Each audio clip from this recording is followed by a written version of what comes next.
Վարչապետ Տիգրան Սարգսյանը Սպիտակում ծանոթացել է Glendale Hills շինարարական կազմակերպության կողմից իրականացվող բնակարանաշինական ծրագրերին։ Նախագահ Սարգսյանը 2009 թվականի դեկտեմբերին Գյումրի կատարած այցի ժամանակ աշխատանքների ընթացքի մի շարք թերությունների վերաբերյալ խիստ հանրարարականներ էր տվել Glendale Hills-ի տնօրինությանը։ Վարչապետին քաղաքաշինության նախարարը զեկուցել է նաև դրանց վերացման ուղղությամբ կատարվող աշխատանքների մասին։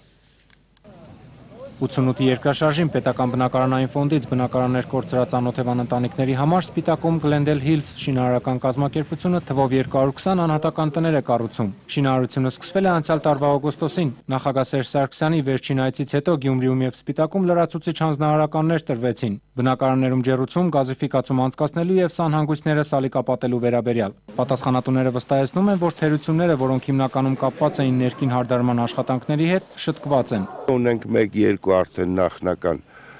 պատրաստած բնակարաններ, մեկ անգամ նորից նայելու ենք եւ ուրեմն բոլոր բնակարանները նույն ձևով շարունակենք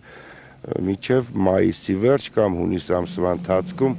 ուրեմն կհանձնենք շահագործման։ Աշխատանքների ընթացքին ծանոթանալու համար Սպիտակ է ժամանում Հանրապետության վարչապետ Տիգրան Սարգսյանը։ Նախնական տեղեկություններ ստանալուց հետո վարչապետն անձամբ է շրջում նորակառույցներում։ Թերությունները շտկելու նպատակով եւ Գյումրիում եւ Սպիտակում պետբյուջեից հատկացված միջոցները 3300 բնակարանների համար կազմում են 3 միլիարդ դրամ։ Հավելյալ շինարարական նյութերը ձեռք կբերի Glendale Hills-ը, այսպիսով կտնտեսվի 300 միլիոն դրամ, ինչը կնպատակաուղղվի կոմունիկացիոն ենթակառուցվածքների ձևավորմանը։ Փոխարենը մեկ ամսով կերկարի թաղամասի շահագործման ժամկետը։ Հետագայում շինարարությունը կշարունակվի այնքան ժամանակ, մինչև պետական բնակարանային ֆոնդ կորցրած անօթևան ընտանիքներ չլինեն։ Մինչ այդ այս փուլում մնացել են իրականացնելու շենքերի ներքին հարդարման աշխատանքները, արտաքին ճարտարագիտական ենթակառուցվածքները եւ տարածքի բարեկարգումը։ Շենքերը լինելու են 9 բալ սեյսմակայունության։ Ժամանակային սղությունը եւ իր մասշտաբային մեծությունը հաշվի առնելով իհարկե պետք է լիներ թերություններ, մի քիչ ավելիներ, քան սպասվում էր։ Ես այն ժամանակ էլ հայտարարեցի, որ բոլոր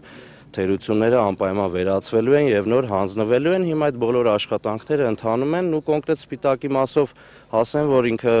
առանձնապես թերություններ չի եղել, հիմնականը այն Գյումրիում էր, որ կար թերություններ իր մասշտաբային առումով, որոնք հիմա ամբողջությամբ վերացվում են եւ նույն տրամաբանությամբ, ջեռուցումով, սալիկապատված եւ պարագարաներով կհանձնվեն։ Տարածքում շրջելուց հետո վարչապետը աշխատանքային խորհրդակցություն անցկացրեց Սպիտակի քաղաքապետարանում։ Քաղաքաշինության նախարարը զեկուցեց, որ առանձին քննարկման խնդիր կա մեկ սենյականոց բնակարանների հետ կապված եւ նշեց, որ բնակարանաշինության ծրագիրը զուգահեռ շարունակվում է նաեւ Լոռու մարզի գյուղական համայնքներում, ուր հունիսին շահագործման կհանձնվի 177 բնակարան, եւս 600-ի շինարարությունը կսկսվի զուգահեռ, այդ թվում եւ կիսակառույցների։ Վարչապետը քաղաքաշինության նախարարին հանձնարարեց մշտապես ուշադրության կենտրոնում պահել որակական խնդիրները եւ առաջարկություններ նախապատրաստել Սպիտակում նախատեսվող վարպետաց թաղամասի վերաբերյալ։ Սա նախադեպը չունեցող նախագիծ է մեզ համար